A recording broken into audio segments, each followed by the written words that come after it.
right now. The Vegas Golden Knights vanquish the Montreal Canadiens. They thrashed them. How about that? Carey Price went into God mode again, but it wasn't enough. They're not good enough. I'm sorry. They're playing the number one team in the National Hockey League. That's the Vegas Golden Knights. Montreal's what, 16th? There is room on the Vegas Golden Knights train, and we're not taking you to the train station. This is the Rod Pedersen Show. It is. Happy Monday, everybody. Welcome to the RP Show. Brand new week coming down. RP here, Moose Dupont over there. It always happens, of course. 60 seconds to showtime, and here's a Sasky term for you. My headphones calve. Does everybody know what that means? Yes. So I'm rooting through my bag, and I found another one, but it's now my headphones in my other ear, and I'm just off. That would throw a guy off. Yeah, from what it normally is. Yeah. So, how do you like it so far? And it sounds a little different, too. Okay. But welcome to Monday, Moose. Yeah. And Canadian sports fans around the world, and all of you in Canada, welcome to your favorite sports program, Canada's daytime sports talk show, coming to you from the bunker here in Western Canada. It's been a fantastic weekend. We'll get into that in a moment. We're opening it up with a big show. Greg Zahn joining us, 16-year major leaguer. World Series champion. Going to talk a little Blue Jays with Zani. And our NHL insider going to join us from Lethbridge, Alberta, Rich Sutters, as we dig into the sports. Do you want to get into the Great Western Summer photo album right now, or do you want to wait? No, that's a good idea. I think now would be a good time. I do too. To sort of just talk about the weekend. This is a brand new feature with one of our first and biggest partners, Great Western Brewing. Every week we're going to do or every Monday we're going to talk about our photo album from the weekend. It's just coming up here on my screen. What are we supposed to say about Great Western? Here it is. This was from Glenn Harmer Sask the other night. Look at that rainbow. It was massive. I took that photo. That's great. It's on my Instagram and Twitter. You can roll, Clark. The RP Show Summer Photo Album presented by Great Western Brewing Company. Share with us how you're enjoying this summer and get a chance to be featured on the RP Show by using the hashtag RP Show or GW Beer Summer. Slow him down. Slow him down. That was at my brother. Yeah, that was at Glen Harbor. How beautiful is that view? Oh. That's something to wake up to every day, right? Big time. And then there was yesterday, Father's Day. You see me in the middle. I got the front row seats. My Uncle Gary to my left, my brother Reed to my right, my brother Lee behind me. That's my niece's boyfriend's top of his head. Tate there at the bottom of it. We're watching the Knights and the Habs last night, and we're getting roundly abused for watching an iPad in my brother's indoor riding arena. Worked for us. That is typical Saskatchewan, like grad party, right? Oh, yeah. Every family does their own thing. Exactly. You get inside the barn. That's and good. It turned out fine. Now we have more photos, correct? Oh, yeah. Let's keep moving. Now you take over, sir. No, that's my brother and my dad. So, of course, Father's Day. So we put the brisket on, and they all got Great Western beer for Father's Day. If I had guns like your dad, I would never wear a jacket. I know, right? I would walk around in a muscle shirt. Pulling wrenches for 50 years. Yeah. The arms are good. So they got beer. We put the brisket on, and then I think Clark got this photo by the fire. So this is all this weekend. That's Clark's? I think okay, so, and we got one more here, I think. Jorgen Hughes of the Saskatchewan Roughriders enjoying the beer dropped off at his place with my ugly mug on it, courtesy our good friend Brett Boyko. So that's a pretty good summer. That's great. And I guess, are we officially in summer yet? We are now officially in summer as of today or yesterday, whatever the 21st is today. So anyways, we're ready to roll with the Quick Six Show topics, and thanks for that. Thanks for Great Western Brewing Company for putting up the photo album. We'll be doing it every Mondays. Quick Six, please. Did you hit it, Jordan? Well, where do we start? Vegas Golden Knights beating Montreal 2-1 yesterday in overtime, and the series is now tied 2-2. I'm clearly feeling a lot better. I was dreading going on the air today if they had been down 3-1, because I was literally going to say, I don't want to talk about it. How you discussed the Leafs losing out to Montreal, I don't know. Kudos to you, because I couldn't have talked about it if the Knights were down in this series. Oh, it's tough, yeah. But thankfully they're not. And we got ourselves a series back, and, it's amazing the way they were able to come back. But that's hockey. I mean, Montreal, we've said this all along. they only need a goal or two, and they're going to win games because Carey Price is so good. They're really good defensively as a group, and they sit back, play this great defense, and then they capitalize on their chances. Paul Byron goes upstairs.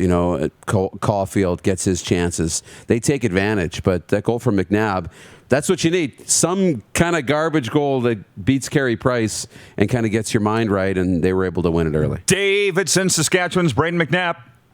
And that was a big one to tie the game 1-1. So the series is tied 2-2. But let's move on to point 2, and that is officiating. Whew. Well, what about it? I thought we decided last week that the refs have a tough job, and we're not talking. Very tough job. What's everybody so upset about? I don't understand. I know. And I still think it's important because we're all over on social media about, look, we got to call the rule book. This is what you want. This is what you get when you manage the game. Well, I still believe it's important for the officials to manage the game, but was it Chris Lee calling the game? Yeah. The game was managing him. Unfortunately, it got away, and it was really tough to set a standard, right? And what's going to be called and what's not. You got to set that standard pretty early on and stay with it, and it became really physical. The players weren't helping either, right? They weren't toning it down either. They were, pushing that envelope as far as they could. See what they could get away from too, but it's become the focus of this series, and that's the unfortunate part. You still can't let it bother you. You can't get angered about it because you will lose, and that there is never a point in which you can lose your cool about officiating and things like that you can't control. But I understand how frustrating it can be. Easy to say, tougher to do. Extremely. So I guess I could see why Montreal fans were upset. I guess, but I just thought we spent a lot of time on this last week on the Islanders-Tampa series. Yeah. And we came to the conclusion that the refs have a tough job. You don't actually believe that the NHL wants Vegas in the Stanley Cup final more than the Canadiens, do you? Like, that's not a thing. I can't imagine. I can't imagine that that's the matchup that they would want. No, they wouldn't. By the way, a couple things. There's another thing that I should read. Great Western Lager is the new great tasting beer to enjoy this summer. Locally made. Get your Great Western Lager at a store near you. This was from Darren's brother, by the way. Look at this thing. Do you want to explain this, please?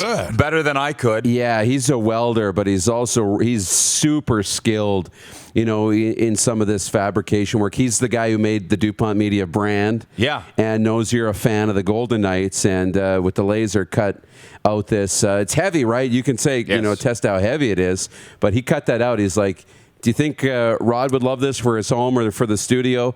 Because we know he's a Golden Knights fan. So, well, you know what? I think it would make a great Christmas ornament. However, it's got to stay up for 365 days. So thank you, Brett DuPont, for this Ironworks Golden Knights logo. Appreciate it. Kent Ridley, watching in Nashville, Tennessee, says Corey Perry's face should be a clear example of a game getting away from the refs. Hey, they missed it. Sometimes, they're not perfect. The refs have a tough job. We moving on? Yeah, let's move on. Sure. Point 3, I don't understand this. And a lot happens from Friday to Monday that we don't, over 3 days. Dominic Ducharme, the coach of Montreal, gets COVID. He's got to sit out for 2 weeks now. And then Kelly McCrimmon, the GM of the Golden Knights, has COVID. He's got to sit out for 2 weeks. I don't understand what's going on. I thought we were moving ahead. These guys have the safest protocols, I think, of anywhere on the continent. Why are we not seeing Major League Baseball managers or anybody connected to MLB at all? They're just rolling. I know. 162 games. Bob's your uncle. Yeah. No COVID outbreaks. And the coach of one team, which incidentally, he's on the bench wearing a mask. He's the only guy, and he gets COVID. But nobody else does. I know. And then McCrimmon does. And I'm sorry, Kelly's not in that booth alone. What the hell's going on? I know. And, well, it's no bubble anymore either, right? So still, where are they going where they're not wearing their masks? Or, Vegas, as we've understood, is pretty wide open. Hey, the U.S. is pretty wide open for the most part, not needing to wear a mask anymore. And, I guess it doesn't really matter if you're double vaccinated. You can still, get it and be a carrier of it. I'm not a health expert. So I think maybe that's what they're worried about more than anything. Not worried about Ducharme getting sick or McCrimmon getting sick because they've been vaccinated. They'll fight it. But them bringing it back into the team and spreading it around. But It is weird. You thought we were done with this. I thought we were done. I find it highly weird. Don't look at us for answers today, everybody, because we don't have any. This, by the way, is the warm-up as we do to open every show, brought to you by Ecol Electric, your complete electrical distributor with locations in Regina, Estevan, Swift Current, Yorkton, and Moose Jaw, Saskatchewan. Ecol Electric. Let's get to work, and we will right after coffee. Drew Koser's watching from the Off the Hosel podcast. He says, loved it. Prison rules. Which announcer called it Hudson Bay rules? I think it was Gary Galley. That's amazing, yes. The rules are there are no rules. In Hudson Bay, in the gas station, they sell hats that say Hudson Bay rules. But with a skull and crossbones on it, by the way. I bought one in Hudson Bay. I can see the press conference, right, Chris? Or Corey Perry talking about the officiating. And Chris, but did you die? Yeah, but did you die? From Mike Horrigan in Toronto. Good afternoon from the 905 RP show and viewers. Fear the deer, go Bucks. We got a lot of things to get to today, and I'm going to not ramble through, but point 4, Jon Rahm wins the U.S. Open. Mackenzie Hughes, can we say that he blew up? He had first Canadian to share the lead going into Sunday since Mike Weir in 1999 of a major. I didn't watch any of it. You saw where I was on the farm. Yeah. So I didn't watch it. So did he blow up? Yeah, I woke up watching it, and then unfortunately I watched a little bit of the end of it too as well. It wasn't a good day. I mean, he had played 3 really great days, and anybody would be nervous in that situation. Ton of great golfers haven't been able to get it done, on Sunday. Really hard, but really proud of what he did to get to that point. And he was in the mix with some really big names and kind of held it together for 9 holes before it went away. But Jon Rahm, I mean, great story. One day, he's being pulled off the course with a big lead for COVID, and now here he is winning the major. From the viewers, Jason Wall watching on Facebook says, hello from Winnipeg Beach. Hello, Jason Wall. He's a big-time Bomber fan.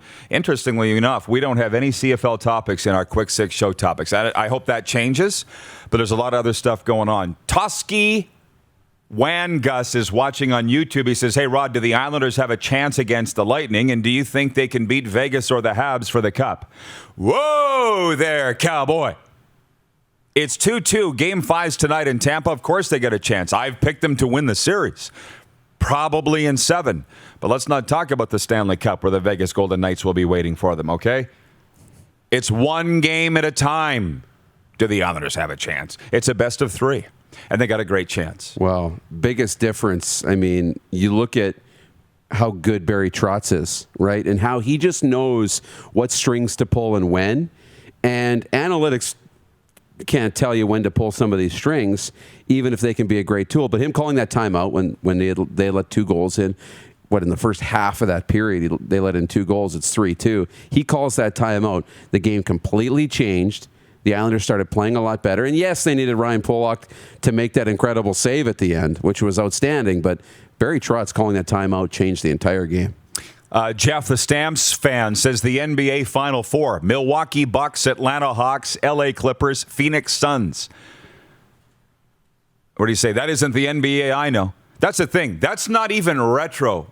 This has never happened. These teams have been garbage forever. I see the Suns GM got GM of the year in the NBA, which is great. I mean, it's going to be a fun Final 4. But a little heat on Steve Nash now for not getting that super team to the NBA Finals. But hang on, speaking of Steve Nash, but point 5, the Blue Jays won the series in Baltimore. It's their first series win since, I think, June 7th. And I'm getting chastised a little bit on Twitter from guys that are saying, oh, it's okay, Rod, they're just young. Oh, okay, they're going to make mistakes. That's why it's great to have Zani in, because he's connected. He'll be joining us right after the break. But it's like, how patient can you be with these young Toronto Blue Jays? Because they won the series against Baltimore, but it's the only team worse than the Blue Jays record-wise in the division. There's not a whole lot to celebrate there, but they're still exciting. Vladdy's still going to have the most votes for the All-Star game, and they're going to be good. Can we not allow them a little bit of leniency here? Charlie Montoyo does not seem to be that concerned. I don't think anything concerns Charlie Montoyo from what I can see. No, that guy could be in a bomb scare and he'd still be, finishing up his task. He's the kind of guy you want. he's the kind of guy you want, for sure. And you know what? To the media and to us watching, it might seem like he's oblivious to the problems that are going on because he comes out, he's like, everything's good. We're really happy. We're really proud of our guys. We're really working hard. It's like, do you not see what's going on right in front of your face? Well, of course he does. And that goes a long way in the clubhouse. And then you see Mark Shapiro, I think it was over the weekend, saying that they're really working on arms. So, well, I would hope. But we got to speed it up here. Hey, it's Sitoski on YouTube. I'll answer one of your questions, but that's all. It's not just you and me. I answered your question about the Islanders, but I'm not getting into the Giants and Daniel Jones now. Sorry, we got to speed up because point 6. Where's my bell? Breaking news this morning from the National Lacrosse League. I think they let it slip a couple weeks ago that Las Vegas was getting the 15th NLL franchise. They had to have let that slip because today was the major announcement from the National Lacrosse League, and I'm not sure I can call it up in time before we break.